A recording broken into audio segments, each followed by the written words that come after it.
పరిశుద్ధుడైన యేసుక్రీస్తు గారి నామమున మీ అందరికీ నా ప్రత్యేకమైన వందనాలు తెలియజేస్తున్నాను. బాగున్నారా? మరొకసారి దేవుని వాక్యాన్ని మీతో పంచుకోవాలని ఆశిస్తూ ఉన్నాను.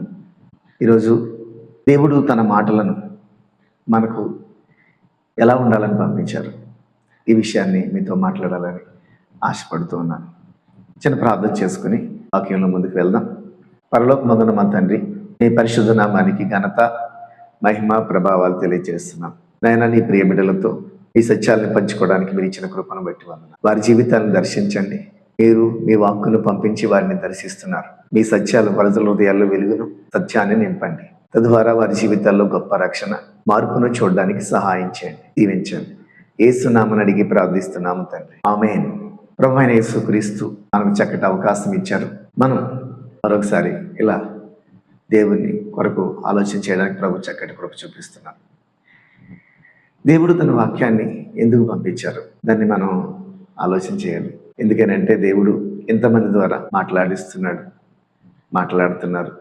ఈ మాటలు దేవునితో కనెక్ట్ చేసేలాగే ఉంటున్నాయి. అంటే దాని అర్థం ప్రభువు నీకు ఏదో చెప్పాలని చూస్తున్నాడు, మరి పట్టించుకోకుండా వెళ్ళిపోతే ఎలా? కాబట్టి ఆ మాటల ద్వారా గొప్ప జీవితాన్ని నీకు ఇవ్వాలని దేవుడు ఆశపడు. అందులో దేవుని మాట ఇలా ఉండాలని ప్రభు పంపిస్తున్నారు. ఏంటనంటే మొదటిగా విత్తనంగా ఉండాలని యేసుక్రీస్తు ప్రభు చెప్తున్నారు.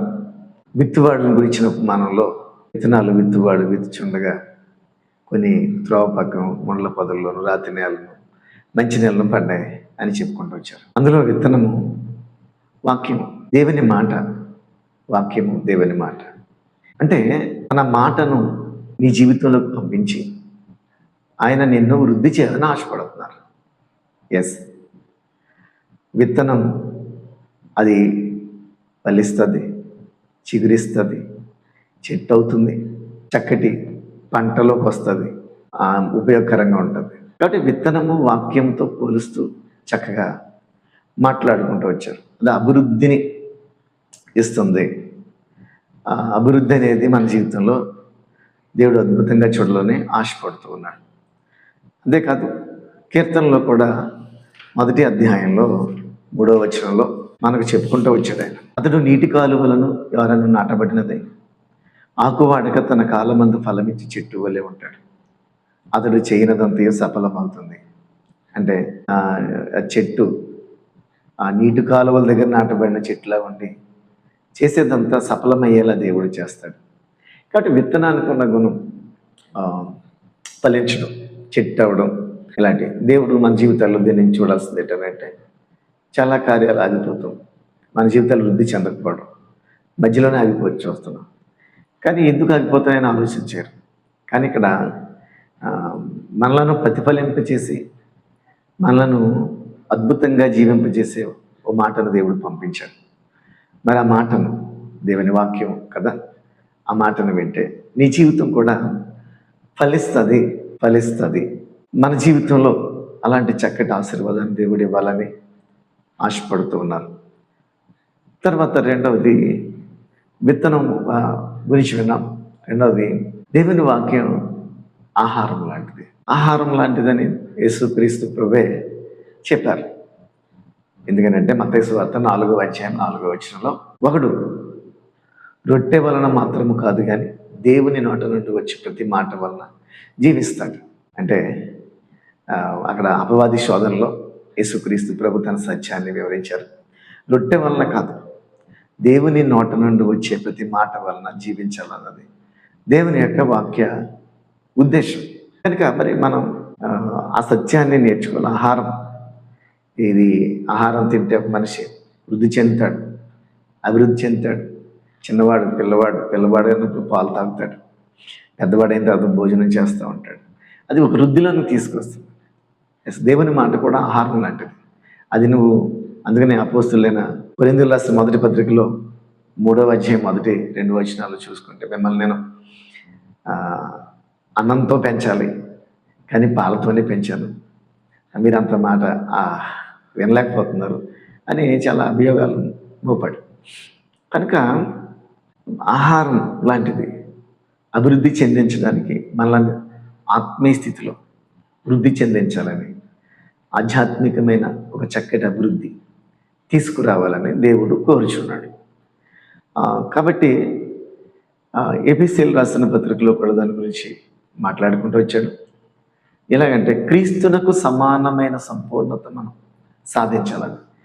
ఎఫెసీయులకు రాసిన పత్రిక 4:12 అలాగే 15 వచనాలు చూస్తే, అంటే వాక్యాన్ని విని, వాక్యం ద్వారా, దైవ మాటల ద్వారా తండ్రి అయిన దేవుడు తన కుమారుడిని యేసుక్రీస్తు ప్రభుతో సమానమైన సారూప్యతను సంతరించుకోవాలని దేవుడు వాక్యాన్ని పంపించాడు. చూడండి, అంటే తద్వారా తన కుమారుని వంటి వారై మనము కూడా ఆయన బిడ్డలుగా జీవించాలి, ఆత్మీయ స్థితిలో అభివృద్ధి చెందాలి, ఆత్మీయ విధానాల్లో వృద్ధి చెందాలి అనేది. కాబట్టి ఆహారం ఒక మనిషిని ఎలాగైతే పెంచుతుందో దేవుని వాక్యం కూడా మన జీవితాన్ని ఆత్మీయ అభివృద్ధిని కలుగు చేస్తుంది. కాబట్టి వాక్యం అందుకోసం అవసరం. ఓకే, మూడవది, వాక్యం అనేది వెలుగుగా పంపించాడు దేవుడు. వెలుగుగా మనం కీర్తన గ్రంథం 119:105 వచనంలో, నీ వాక్యము నా పాదములకు వెలుగును, నా త్రోవకు దీపమునై ఉన్నది. నీ వాక్యము నా పాదాలకి వెలిగిస్తుంది, నా త్రోవలకి ఒక దీపంగా నిలబడుతుంది. నిజమే, నిజంగా దేవుని మాటలు మన మార్గాన్ని చాలా చక్కగా విశదీకరిస్తాయి. ఏం చేయకూడదో, ఏం చేయాలో, ఎలా ఉండాలో, ఎలా నడవాలో చక్కగా చెప్తాయి. అంటే లోకంలో అన్నీ చెప్పవా అని అంటే చెప్పొచ్చు, కానీ ఒక మంచోడు చెప్తే, ఒక మంచి వ్యక్తి చెప్తే అది వినడానికి ఇంకా బాగుంటుంది కదా. కనుక మరి మన జీవితాల్లో దేవుని వాక్యం వెలుగుగా ఉండాలని పంపించాడు. కానీ చాలామంది వాక్యం దగ్గరికి రాలేదు. ఎందుకు అంటే వారి జీవితంలో తప్పులు అనేవి, పాపాలు అనేవి ఉండిపోవడం వలన రాలేకపోతూ ఉంటారు. అందుకని యోహాను సువార్తలో యేసుక్రీస్తు ప్రభు చెప్తున్నారు 3వ అధ్యాయంలో ఏమనంటే, 3వ అధ్యాయం 19వ వచనం, ఆ తీర్పు ఇదే, వెలుగు లోకంలోనికి వచ్చాను కానీ తమ క్రియలు చెడ్డమైనందున మనుషులు వెలుగును ప్రేమింపక చీకటినే ప్రేమించిరి. దుష్కార్యం చే ప్రతివాడు వెలుగును ద్వేషించును, తన క్రియలు దుష్క్రియలుగా కనపడకుండానట్లు వెలుగును అందకు రాడు. సత్యవర్తనుడైతే తన క్రియలు దేవుని మూలంగా చేయబడి ఉన్నవని ప్రత్యక్షపరచబడినట్లు వెలుగును అందుకోవచ్చు. యేసుక్రీస్తు ప్రభు సత్యవంతుడు, ఆయన పాపం చేయలేదు. కాబట్టి ఆయన తండ్రి అయిన దేవుడు యేసు ప్రభుని వెలుగుగా పంపించారు. ఆయన దగ్గరికి వచ్చిన ఎవరైనా సరే తమ పాపాన్ని, తమ చీకటి బ్రతుకును చూసుకుంటారు, వదిలేస్తారు. అలా ఉండాలని, అందుకనే వెలుగు అది చీకటి బ్రతుకుల్లో వెలుగు నింపుతుంది. చాలామంది జీవితాలు పాపంతో నిండిపోయి అపరిశుద్ధమైన జీవితం, అన్యాయం బతుకు, అక్కడ ఏముంటుంది? అందుకనే తండ్రి అయిన దేవుడు తన కుమారుడిని ఆ వెలుగుగా పంపించారు. వాక్యం, ఆ వాక్యం చీకటి గల చోట్ల ప్రకాశిస్తుంది.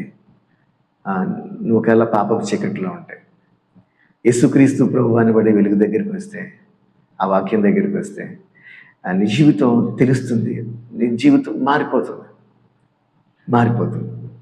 కనుక యేసు ప్రభు వెలుగులో ఆ సత్యవంతుని దగ్గర మనము ఎంత అసత్యవంతులమో తెలుస్తుంది. కనుక దేవుడు తన మాటను వెలుగుగా పంపించాడు. అంటే చీకటిలో ఉన్న ప్రజలకు వెలుగు చూపించాలని. అందుకనే మన జీవితాన్ని వెలుగుమయం చేస్తుంది.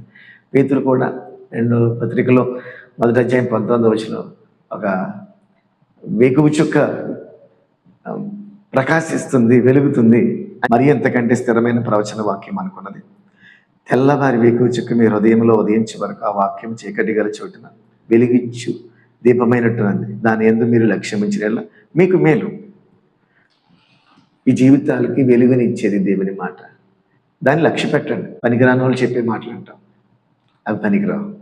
కానీ ఇక్కడ మనలను బ్రతికించడానికి, మన జీవితంలో వెలుగు నింపడానికి అహర్నిశను ప్రయత్నిస్తున్న దేవుని మాట వినకపోవడం ఎంత సోజ్యం. కాబట్టి దేవుని మాట వెలుగుమయం ఉంది, నీ జీవితాన్ని వెలిగిస్తుంది ఖచ్చితంగా. నా జీవితాన్ని వెలిగించిన దేవుడు, నా చీకటిని అంతా దూరపరిచిన దేవుడు, నాలో సత్యంతో జీవించాలని ఒక మనసు వాక్యాన్ని చూసిన తర్వాత వచ్చింది. కనుక మరి మీ జీవితాల్లో కూడా అలాంటి వెలుగు నింపబడడానికి వాక్యాన్ని ఆశ్రయించండి. తర్వాతది 4వది, మన జీవితాల్ని వాక్యము పరిశుద్ధపరుస్తుంది. ఎలా అని అంటే ఎఫెసీయులకు రాసిన పత్రికలో ఉదక స్నానము చేత అని నా 5:25-27 చూస్తే మనల్ని పరిశుద్ధపరచడానికే యేసుక్రీస్తు ప్రభు తను తాను అప్పగించుకున్నాడు అని చెప్పుకుంటూ వచ్చి ఆ మాటను మాట్లాడుకుంటూ వచ్చాడు. కాబట్టి యేసుక్రీస్తు ప్రభు అనబడే దేవుని కుమారుడు మనల్ని తన వాక్యం చేత ఉదకస్నానం కడుగుతాం నీళ్ళతో. అందుకనే వాక్యం దగ్గర నిలబడినప్పుడు మనం ఏంటో, మన తప్పులేంటో, మన జీవితం ఎంత చూపిస్తుంది. మనం మారడానికి దేవుడు ఎంత ప్రయత్నిస్తున్నాడో చూడండి. కనుక ఈ దేవుని మాటలు అనేవి మన జీవితాన్ని ఎంతో అద్భుతంగా మార్చేస్తాయి, పరిశుద్ధపరుస్తాయి. యేసుక్రీస్తు ప్రభు మాటలు విన్న తర్వాతే వారు పరిశుద్ధత. మీరు ఒకవేళ యూట్యూబ్లో చాలామంది సాక్ష్యాలు చెప్తూ ఉంటారు, మేము యేసు ప్రభు నమ్ముకున్న తర్వాత పాపం మానేసాం, బైబిల్ పట్టుకున్న తర్వాత మా జీవితాలు పరిశుద్ధంగా మారి అని చెప్తూ ఉంటారు. కాబట్టి యేసుక్రీస్తు ప్రభు దేవుని మాటలు మన జీవితాలని చాలా అద్భుతంగా మారుస్తూ ఉంటాయి. ఇక్కడ యోహాను సువార్త 15:3 కూడా ఒక మాట చెప్పుకుంటూ వచ్చాడు, నేను మీతో చెప్పిన మాటను బట్టి మీరు ఇప్పుడు పవిత్రులై ఉన్నారు. అంటే దేవుని మాటలు మనం వింటే ఆ మాటను బట్టి ప్రభు చెప్తాడు, మన అపవిత్రతను దూరపరుస్తాడు. కాబట్టి పవిత్రత అనేది మనకు సిద్ధింపచేస్తాడు. మరి కనుక పరిశుద్ధపరిచే దేవుని మాటలు వినడం మనకి శ్రేయస్కరం. కాబట్టి విన్న తర్వాత దేవుని మాటలు ఎలా ఉండాలని దేవుడు పంపించారు. మొదటి విత్తనంగా, రెండవది ఆహారంగా, మూడవది వెలుగుగా, నాలుగవది పరిశుద్ధపరిచేదిగా ఉండాలని దేవుడు పంపించారు. కాబట్టి ఈ మాటలు మన జీవితాల ఆత్మీయ అభివృద్ధికి దేవుడు పనిచేస్తున్నాడు. దేవుని మాటను విశ్వసించండి, అది నీ జీవితాన్ని అభివృద్ధి పరుస్తుంది. ఆహారంగా అంటే నీ జీవితాన్ని ఉన్నత స్థితిలోకి తీసుకువెళ్తుంది. వెలుగుగా నీ మార్గాలు చెడిపోకుండా, తప్పుడు మార్గాలు నిలబడకుండా నేను నడిపిస్తుంది. వాక్యం మనల్ని పరిశుద్ధపరిచేదిగా ఉంటుంది. కాబట్టి దేవుని మాటలతో మనం బలపరచబడదాం. ఎవరి మాటలు, మనుషుల మాటలు కాదు, దేవుని మాటలే మనల్ని పరిశుద్ధపరుస్తాయి. కాబట్టి ఈ మాటలు నీ జీవితంలో పనిచేయాలని నేను చిన్న ప్రార్థన చేస్తాను. నీవు కూడా చిన్న ప్రార్థన చేసుకో. ప్రభువా, నీ మాటలు ఎంత మంచివట, విత్తనంగా అది ఒక ఆత్మీయ అభివృద్ధిని కలుగు చేస్తాయట, ఆహారంగా నన్ను బలపరుస్తాయట, అలాగే వెలుగుగా నా మార్గాలకి త్రోవను నా మార్గాలకి మంచిని, సత్యాన్ని దిశానిర్దేశం చేస్తాయట, నన్ను నీ మాటలే పరిశుద్ధపరుస్తాయంట, మీ మాటలే నన్ను దీవింపజేస్తాయంట. కాబట్టి ఆ మాటల చేత నన్ను బలపరచండి అని అడగండి. నేను మీకు వచ్చిన ప్రార్థన. పరిశుద్ధుడా, మీకు వందనాలు నాయనా. ఈ మాటలు వింటున్న ప్రియ సహోదరి సహోదరులను మీరు బలపరచండి, ధైర్యపరచండి. మీ మాటలు మీరు ఎందుకు పంపించారో, ఎలా ఉండాలని పంపించారో వాటిని విన్న ప్రజలు నైనా వాటి ప్రకారంగా ఉండడానికి సహాయం చేయండి. వారి జీవితాల్లో ఒక అభివృద్ధిని, ఆత్మీయ అభివృద్ధిని, పరిశుద్ధతను, వారు చక్కగా నడిచే ఒక సత్య మార్గాన్ని వారికి వెలుగుగా ఉండడానికి మీరు సహాయం చేయండి. ఈ మాటల్లో చెప్పిన ప్రతి ఒక్కరిని దీవించమని, ఈ వాక్యం చెప్పిన ప్రతి ఒక్కరిని కట్టమని, మా ప్రార్థన ప్రతిఫలం దయచేయమని మా ప్రభువైన యేసుక్రీస్తు ఘననామమున అడిగి ప్రార్థిస్తున్నాం తండ్రి. ఆమేన్. అందరికీ వందనాలు. ఛానల్ని సబ్స్క్రైబ్ చేయండి, వాక్యాన్ని షేర్ చేయండి. మరొకరు విని ఆధ్యాత్మికమైన అభివృద్ధిని పొందడానికి సహకరిస్తారు. వారి ఆత్మలో, వారి హృదయాలు ఎంతో నెమ్మదిగా ఉంటాయి. దేవుడు మిమ్మల్ని దీవించుగాక. God bless you.